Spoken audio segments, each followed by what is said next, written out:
고객에게 부당하게 불리한 약관 조항은 공정을 잃은 것으로 추정한다.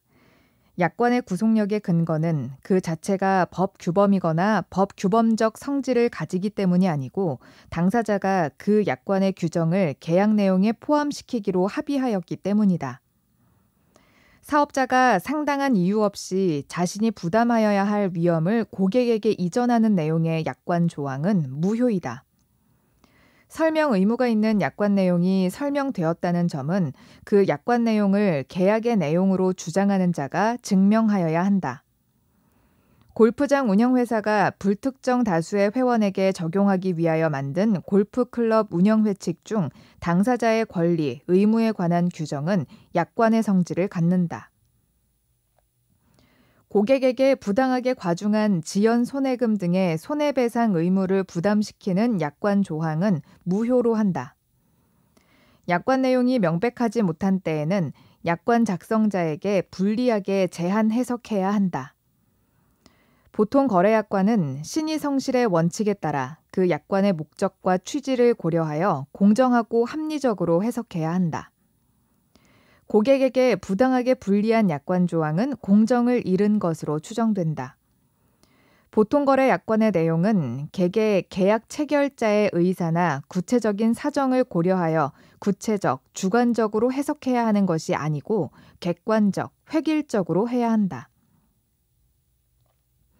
민법상 쌍무계약은 모두 유상계약이다.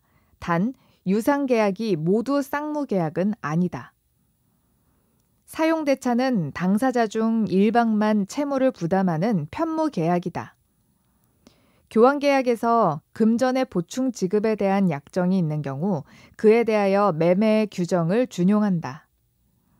유상계약과 무상계약을 구별하는 실익은 유상계약에 한하여 매매에 관한 규정이 준용되기 때문이다. 임대인이 임대 목적물에 대한 소유권 등의 처분 권한을 갖고 있어야 임대차 계약이 유효하게 성립하는 것은 아니다. 당사자의 일방이 상대방에게 목적물을 사용 수익해 할 것을 약정하면 되는 것이다. 낙성계약은 당사자의 합의만으로 성립하는 계약이다. 요물계약은 당사자의 합의 외에 일방이 물건의 인도 및 급부가 있어야 성립하는 계약으로 현상 광고, 대물 변제, 계약금 계약, 보증금 계약 등이 있다. 교환계약은 낙성, 쌍무 계약이다. 매매계약은 유상, 낙성 계약이다. 증여계약은 무상, 불효식 계약이다. 사용대차 계약은 낙성, 편무 계약이다. 임대차 계약은 유상, 쌍무 계약이다. 부동산 매매 계약은 유상, 낙성 계약이다. 중개계약은 민법상의 비전형 계약이다. 부동산 교환 계약은 유상, 일시적 계약이다. 증여계약은 편무, 무상 계약이다. 임대차 계약은 쌍무, 유상 계약이다. 예약은 채권 계약이다. 전형 계약 중 쌍무 계약은 유상 계약이다. 교환 계약은 낙성 계약이다. 매매 계약은 쌍무 계약이다. 임대차 계약은 유상 계약이다. 격지자 간 계약은 승낙의 의사표시가 청약자에게 도달하면 그 발송 시점에 성립한다. 당사자 사이에 동일한 내용의 청약이 교차된 경우 두 청약이 모두 도달한 때에 계약이 성립한다. 계약에 적용되는 법령과 동일한 약관 내용도 중요한 것이면 사업자의 설명 의무가 면제되지 않음이 원칙이다라는 지문은 틀린 지문이다. 특별한 사정이 없는 한 당해 거래계약에 당연히 적용되는 법령에 규정되어 있는 사항은 따로 명시하거나 설명할 의무는 없다. 약관의 일부 조항이 무효더라도 계약은 나머지 부분만으로 유효함이 원칙이다. 행위자와 명의자 중 누가 계약 당사자인가에 관해 행위자와 상대방의 의사가 불일치하면 합리적인 상대방의 관점에서 계약 당사자를 결정한다.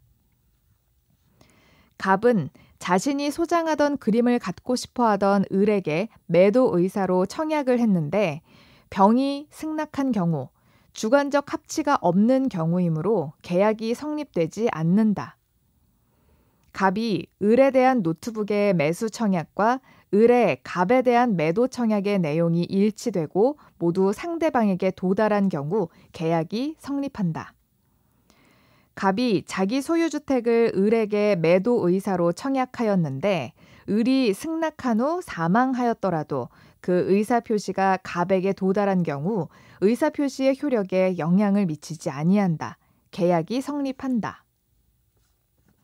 갑이 을에게 10만 원의 시계를 매수하라는 청약을 하였는데 그 청약을 수령한 을이 1만 원을 깎아주면 매수하겠다는 의사표시를 하여 갑에게 도달한 경우 새로 청약한 것으로 본다. 계약이 성립됐다고 볼 수는 없다. 승낙자가 청약에 대해 조건을 붙여 승낙한 때에는 청약을 거절하고 새로 청약한 것으로 본다. 승낙자가 청약과 승낙이 불합치했음에도 합치하는 것으로 오신한 경우 계약은 성립하지 않는다. 청약은 계약의 내용을 결정할 수 있을 정도의 사항을 포함시키는 구체적, 확정적 의사표시여야 한다. 매매계약 체결 당시 목적물과 대금이 구체적으로 확정되지 않았더라도 사후에 구체적으로 확정될 수 있는 방법과 기준이 정해져 있으면 족하다. 교차 청약에 있어 양 청약의 의사표시가 동시에 도달하지 않은 경우 늦게 도달하는 청약이 도달한 때 계약이 성립한다. 매매계약 체결 당시 목적물과 대금이 구체적으로 확정되지 않았더라도 그 확정 방법과 기준이 정해져 있으면 계약이 성립할 수 있다. 청약자가 일정한 기간 내에 이의를 하지 않으면 승낙한 것으로 본다는 뜻을 청약 시 표시하였더라도 상대방은 이에 구속되지 않음이 원칙이다. 격지자 간의 계약에서 청약은 승낙의 통지를 발송한 때에 성립한다. 승낙 기간이 지난 후에 승낙이 도착한 경우 청약자는 이를 새로운 청약으로 보아 승낙할 수 있다. 보증금의 수수는 임대차 계약의 성립 요건이 아니다. 청약은 그에 대한 승낙만 있으면 계약이 성립하는 구체적, 확정적 의사표시여야 한다. 아파트 분양 광고는 청약의 유인의 성질을 갖는 것이 일반적이다. 당사자 간의 동일한 내용의 청약이 상호 교차된 경우 양 청약이 상대방에게 도달한 때에 계약이 성립한다. 승낙자가 청약에 대하여 조건을 붙여 승낙한 때에는 그 청약의 거절과 동시에 새로 청약한 것으로 본다. 청약자가 미리 정한 기간 내에 이의를 하지 아니하면 승낙한 것으로 본다는 뜻을 청약 시 표시하였더라도 이는 특별한 사정이 없는 한 상대방을 구속하지 않는다. 계약을 합의 해지하기 위해서는 청약과 승낙이라는 서로 대립하는 의사표시가 합치되어야 한다. 당사자 사이에 동일한 내용의 청약이 서로 교차된 경우 양 청약이 상대방에게 도달한 때에 계약은 성립한다. 계약의 합의 해제에 관한 청약에 대하여 상대방이 조건을 붙여 승낙한 때에는 그 청약은 효력을 잃는다. 청약자가 일정한 기간 내에 회답이 없으면 승낙한 것으로 본다고 표시한 경우라도 회답할 의무가 있는 것은 아니므로 이는 상대방을 구속하지 아니한다. 청약자의 의사표시나 관습에 의하여 승낙의 통지가 필요하지 않은 경우 계약은 승낙의 의사표시로 인정되는 사실이 있는 때에 성립한다. 불특정 다수인에 대한 청약은 효력이 있다. 청약이 상대방에게 도달하여 그 효력이 발생했다면 청약자는 이를 철회할 수 없다. 당사자 간의 동일한 내용의 청약이 상호 교차된 경우 양 청약이 상대방에게 도달한 때에 계약이 성립한다. 계약 내용이 제시되지 않은 광고는 청약에 해당한다는 지문은 틀린 지문이다. 청약의 유인에 해당한다. 하도급 계약을 체결하려는 교섭 당사자가 견적서를 제출하는 행위는 청약의 유인에 해당한다. 불특정 다수인을 상대로 하는 청약의 의사표시는 그 효력이 있다. 승낙은 청약자에 대하여 하여야 하고 불특정 다수인에 대한 승낙은 허용되지 않는다. 청약 발신 후 그 도달 전에 청약의 상대방이 행위 능력을 상실한 경우 그 법정 대리인이 청약 도달 사실을 알았더라면 대항할 수 있다. 갑이 그 소유의 토지를 을에게 매도 청약하였는데 을이 이에 대금을 낮추어 승낙한 경우에는 새로 청약한 것으로 본다. 갑이 대금을 확정하지 않고 그의 주택을 을에게 팔겠다는 의사를 표시하였는데 을이 곧 갑에게 1억 원에 사겠다는 의사를 표시하였다면 갑이 승낙해야 갑과 을 사이에 그 주택에 대한 매매 계약이 성립한다. 불특정 다수인에 대한 청약은 효력이 있다. 불특정 다수인에 대한 승낙은 효력이 없다. 승낙 기간을 정하지 않은 청약은 상당한 기간 내에 승낙의 통지를 받지 못한 때 그 효력을 잃는다. 승낙 기간을 정하지 않은 청약에 대하여 연착된 승낙은 청약자가 이를 새로운 청약으로 볼 수 있다. 격지자 간의 청약은 이를 자유로이 철회할 수 없다. 청약의 상대방은 특정인, 불특정 다수 모두 가능하다. 청약자가 그 통지를 발송한 후 도달 전에 사망한 경우 청약은 효력을 상실하지 않는다. 격지자 간의 계약은 승낙의 통지를 발송한 때에 성립한다. 승낙 기간을 정하여 청약을 하였으나 청약자가 승낙의 통지를 그 기간 내에 받지 못한 경우 원칙적으로 청약은 효력을 상실한다. 청약과 승낙의 주관적, 객관적 합치에 의해 계약이 성립한다. 승낙 기간을 정한 계약의 청약은 청약자가 그 기간 내에 승낙의 통지를 받지 못한 때에는 원칙적으로 그 효력을 잃는다. 계약의 본질적인 내용에 대하여 무의식적 불합의가 있는 경우 계약은 성립하지 않는다.